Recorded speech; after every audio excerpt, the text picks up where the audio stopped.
Imagine a group of young girls. The year is 1918, and they're playing jump rope on the sidewalk. And if we listened closely, this is what we might have heard.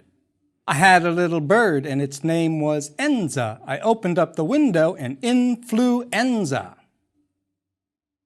In our last lecture, we learned about how the flu originated in Kansas and was carried to Europe in our troop ships.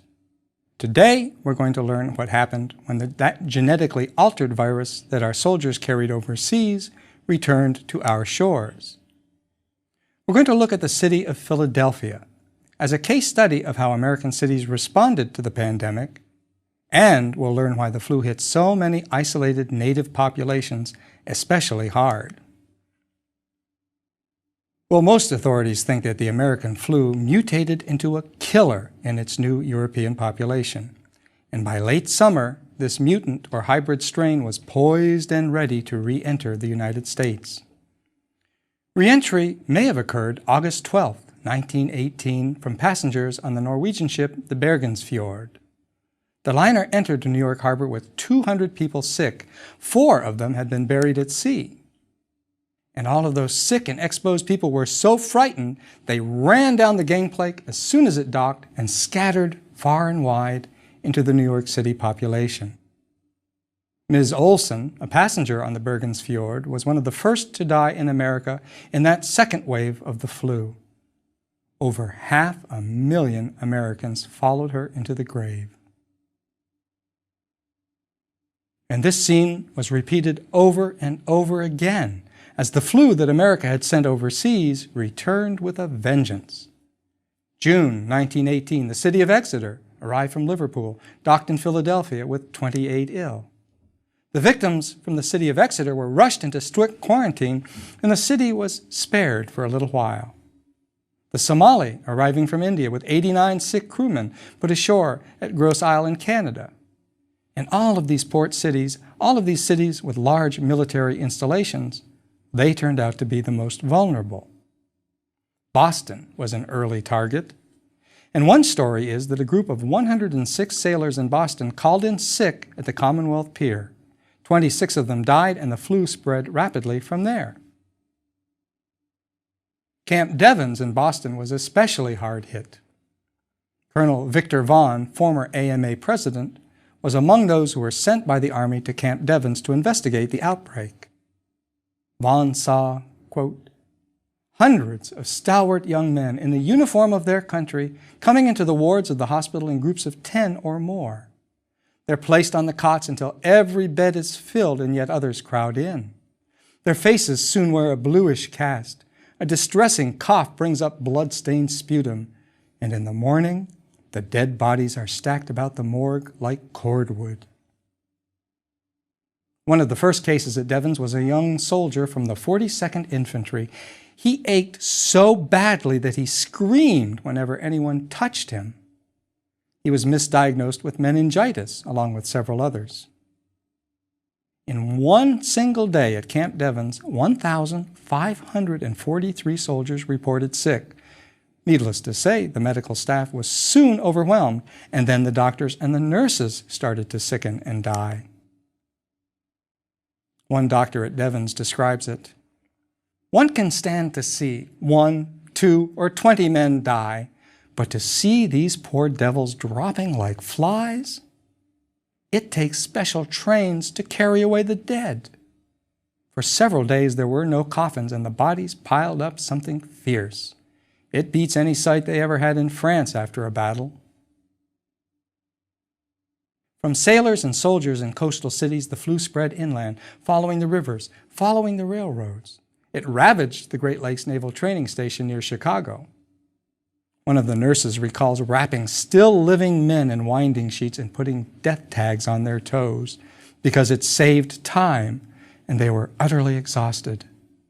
In her nightmare, she wondered what it would be like to be that boy who was at the bottom of the cordwood in the morgue.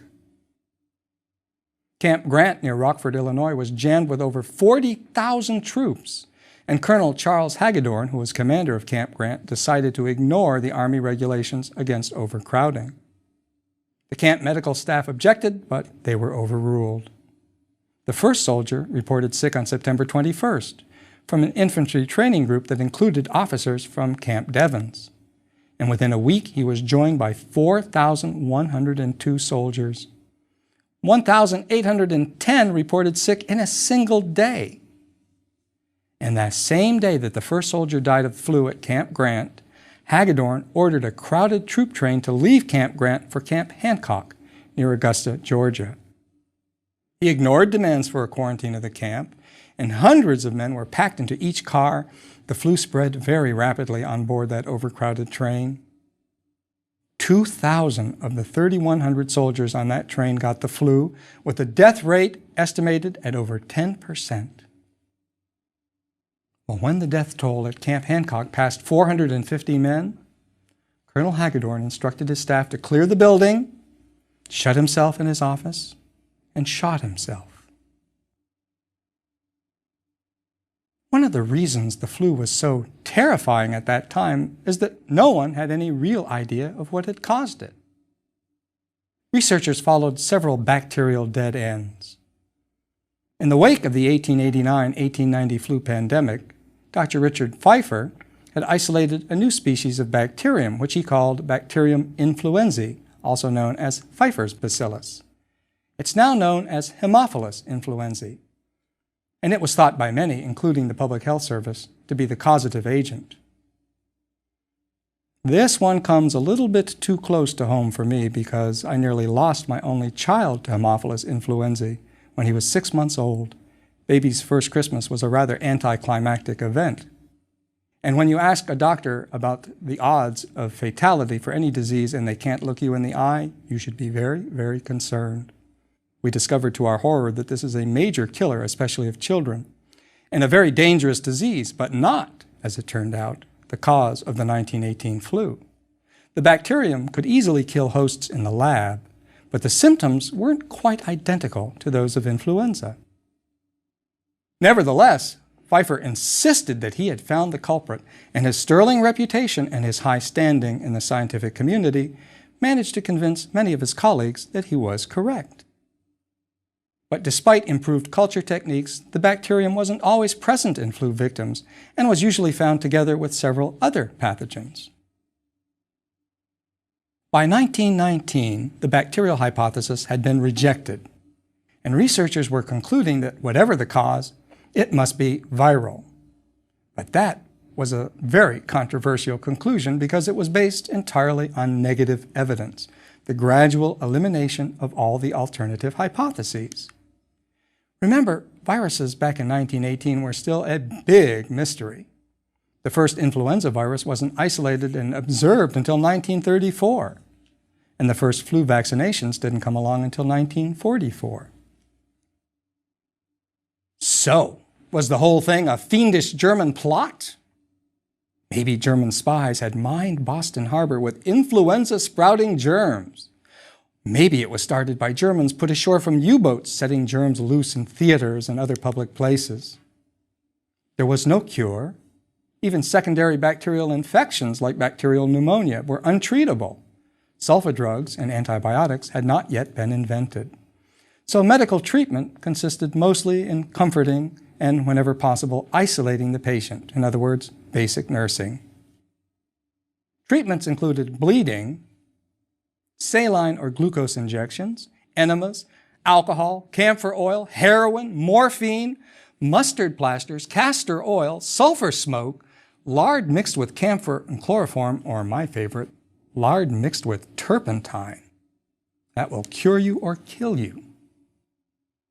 Public health responses included fumigating trains and buses, and passengers and luggage, urging people to wear gauze masks, campaigns against spitting and sneezing, warnings about public gatherings, and a general prescription of rest, fresh air, and reporting cases to the authorities. Folk cures abounded, and they included stuffing salt up children's noses, magic charms, wearing goose grease poultices, hanging little bags of garlic or onions around your neck, something my mom made me do when I was a very little boy, and gargling with disinfectants. Snake oil salesmen were everywhere. By mid-October, the full and tragic potential of the epidemic had been realized. Many American cities and towns were hard hit with unprecedented mortality rates. Families were devastated, and all public life ground to a halt. William Sardo of Washington, D.C. says, "People were afraid to kiss one another, to eat with one another. They were afraid to have anything that made contact because that's how you got the flu." You were constantly afraid. You were afraid because you saw so much death around you. It wiped out entire families from the time the day began in the morning to bedtime at night. There was an aura of constant fear. One Ottawa newspaper writes, "Streetcars rattle down Bank Street with the windows open and plenty of room inside. Schools, vaudeville theaters, movie palaces are dark. Pool halls and bowling alleys are deserted." Philadelphia was typical of most big cities ravaged by the flu. The Philadelphia Navy Yard was booming. The Hog Island Shipyard, the world's largest shipyard with over 35,000 workers, had just opened that year. Munitions factories, Midvale Steel, Baldwin Locomotive. The city, like many American cities at that time, was bursting at the seams. The war industries added 300,000 people to the city's population of 1.7 million, and housing was nearly non-existent. Boy Scouts patrolled the city to locate shelter for new arrivals. Boarding houses and apartments were jammed to capacity, with workers on separate shifts often sharing a single bed. Overcrowding, inadequate social services, squalid living conditions amongst the poor, all of these made Philadelphia a powder keg for the flu. City government was so bad at that time and so corrupt that Lincoln Steffens called it the worst governed city in America. And its machine-appointed health director, Dr. Wilner Cruson, was honest but inexperienced, overcautious, and in the end, completely ineffective. Despite frequent warnings, despite mounting military cases, he made no plans for an epidemic. He made no stockpiles of medicine or equipment. He didn't even draw up a list of first responders, of doctors and nurses to contact in an emergency. The news of the epidemic raging in Boston arrived in Philadelphia too late to put the city on alert. And besides, the AMA Journal had announced in September that the flu was nothing special and had, quote, already practically disappeared from the Allied troops. September 28, 1918, life in Philly was great. The biggest local news story was the ongoing coal miner strike and the upcoming parade. The Liberty Loan Parade, designed to sell war bonds, was to be the biggest parade in the city's history. Flu had already arrived in the city, hitting the Navy Yard in mid-September. And the day before the parade, over 200 flu cases were reported, 123 of them civilian. Navy personnel tried to stop the parade, but with no success. Morale trumped public health. Dr. Cruson continued to insist there was no danger of an epidemic. It was only, as he called it, old-fashioned influenza or grippe. That enormous crowd of several hundred thousand were packed together for hours as that 2-mile-long parade flowed by. Airplanes flew overhead. Anti-aircraft guns fired live shells rigged to explode at a low altitude. Now, I had to miss Mardi Gras parades this year to record these lectures, but I managed to squeeze in a few parades before I left. And as I was standing on St. Charles Avenue, watching muses flow down the street, watching float after float after float, I couldn't think about all the people with their hands in the air saying, "Throw me something, mister." All I could think about was the Liberty Loan Parade, and looked around to see who was coughing and sneezing. The flu incubation period is typically 24 to 48 hours, and within a day or two of the parade, several hundred people fell ill. The hospitals began to fill. Lines of desperate people formed waiting to get in, offering nurses bribes of $100 or more to be admitted. Crosby tells us, visiting nurses often walked into scenes resembling those of the plague years of the 14th century. One nurse found a husband dead in the same room where his wife lay with newly born twins. It had been 24 hours since the death and the births, and the wife had eaten no food but an apple which happened to lie within reach. 12 emergency hospitals would eventually open to receive the growing number of the sick and dying. Like most big cities, Philadelphia had a severe shortage of doctors and nurses. 850 of them were away on war duty. In Philadelphia's General Hospital, 54 nurses ended up as patients. That's 43% of the entire nursing staff, and 10 of them died. So the call went out for retired doctors, even medical students. All 5 Philadelphia medical schools closed and sent their 3rd and 4th year students to help. On October 3rd, Croissant finally ordered all schools and churches and theaters to close and banned all public gatherings. Most grocers were closed and few stores of any kind were open. But the closing of the schools and the churches in particular further isolated citizens from one another and contributed to a growing climate of fear. An editorial in the Philadelphia Inquirer asks, "Since crowds gather in congested eating places and press into elevators and hang to the straps of ill-ventilated streetcars, it's a little difficult to understand what is to be gained by shutting up well-ventilated churches and theaters. The authorities seem to be going daft. What are they trying to do, scare everybody to death?" Shutting down bars and taverns created some unusual problems, because now you could only get whiskey at the drugstore, and only with a prescription. So drugstores became crowded with long lines of people buying whiskey. A few unscrupulous pharmacists pushed the price of whiskey as high as $52 a gallon, a princely sum in 1918. So many people took the ferry to nearby Camden because the bars there were still open that the city of Camden had to shut down all of its taverns to stem the tide of new customers who were bearing the flu. And in retrospect, the closings were probably unnecessary. For cities like Philadelphia that shuttered public places, the case rate and the death rate were no better than for cities that left them open. As the true horror of the flu took hold, Philadelphia became a city of the dead. Isaac Starr, a University of Pennsylvania student, wrote that the life of the city had almost stopped. Absentee rates ran from 20 to 40% for those businesses and factories that still remained open. The local press and public health officials continued to lie to the public about the epidemic, insisting that the worst was over, and they created a prevailing attitude of public mistrust of government at every level. In early October, Croissant insisted that, quote, "These deaths mark the high water mark in the fatalities, and it's fair to assume that from this time until the epidemic is crushed, the death rate will consistently be lowered." The next day, 428 people died, and the body count kept going higher and higher. Citizens took to hanging crepe paper on their doors to show that someone had died.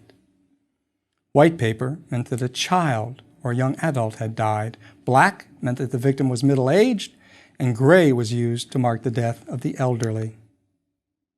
In the suburb of West Manayunk, a mob of weeping housewives actually blocked the car of a local doctor who was making a house call and would not let him leave until he had treated every child in the neighborhood, all 57 of them.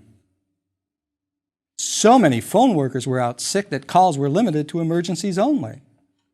Bell Telephone took out ads in the local papers to announce that no calls would be accepted, quote, "other than absolutely necessary calls compelled by the epidemic or by war necessity." One such ad reads, "Telephone service faces a crisis. The situation is one which the public must meet squarely. 800 operators, 27% of our force, are now absent due to influenza. It is every person's duty to the community to cut out every call that is not absolutely necessary, that the essential needs of the government, doctors, and nurses may be cared for." Crosby tells us that Dr. Croissant empowered the phone company to cut service to any customers that made unnecessary calls, and that about 1,000 people were actually disconnected for violating that rule. As the casualties continued to mount, orphans and starving children became a problem. There was no one left alive to feed them. As the epidemic peaked during the week of October 16th, 4,597 people died, 759 of them in a single day, October the 10th. With a severe shortage of undertakers and gravediggers, the bodies piled up rapidly. Prisoners, seminary students, and clergymen were pressed into service. And to bury its poorest citizens, the city finally resorted to trench graves dug by steam shovels in Potter's Field. Some undertakers took to profiteering, raising rates up to 600%. And some cemetery workers and gravediggers demanded an extra fee of $15 or more, and even insisted after being bribed that the customers dig their families' graves themselves. Citizens were left with wooden boxes and instructed to leave their dead on the front porch. In some cases, the bodies were simply tossed in a heap on wagons, reminiscent of the plague years in medieval Europe. Many people were forced to live with the dead, often for several days, closing them off in a separate room if they had the luxury, or just wrapping them in a sheet and leaving them in a corner. Citizens became increasingly isolated, huddled behind closed doors. Ambulances were supplemented with private cars, police cars, anything with wheels. Taxi drivers were pressed into service, and to their infinite credit, not a single taxi driver in Philadelphia refused to carry the sick and the dying to the hospital. Every social agency in the city, public and private, chipped in to help as best they could, without regard to race or creed or color. Idle teachers volunteered in droves, along with nuns and priests, Boy Scouts, firemen, policemen, and hundreds of private citizens. Archbishop Dennis Dougherty sent 1,000 Sisters of St. Joseph out into the community to help care for the sick. By October the 18th, the worst was over, and the emergency hospitals began to close. On Sunday the 27th, churches were reopened, and school started the next day. And on the 30th, the bars and the theaters reopened, followed by a noticeable spike in arrests for drunk and disorderly conduct. As many as 500,000 citizens had been infected, and at least 12,897 had died. And those numbers are very conservative, as thousands of cases went unreported in the chaos that had descended on the city. And all across America, in the aftermath of the flu, the fate of the survivors became a major problem.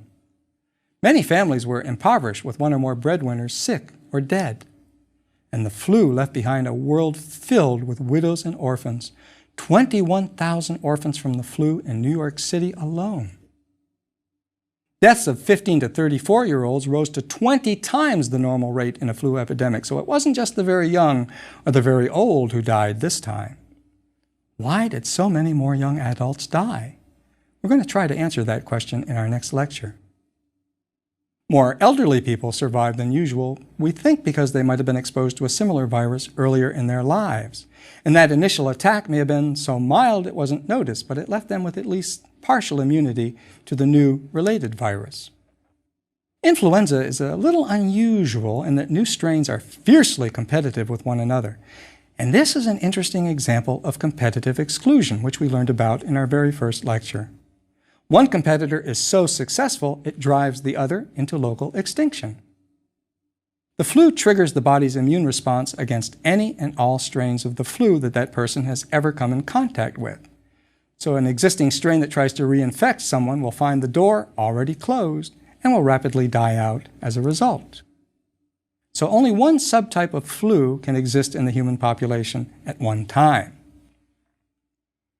Now, as time goes on, fewer and fewer people are creating antibodies for other forms of the flu, so a fresh strain now has an open playing field. Competing strains usually coexist for a brief period, a few months perhaps, and the only way to trace the path of the flu is by serological archaeology. What a fascinating field.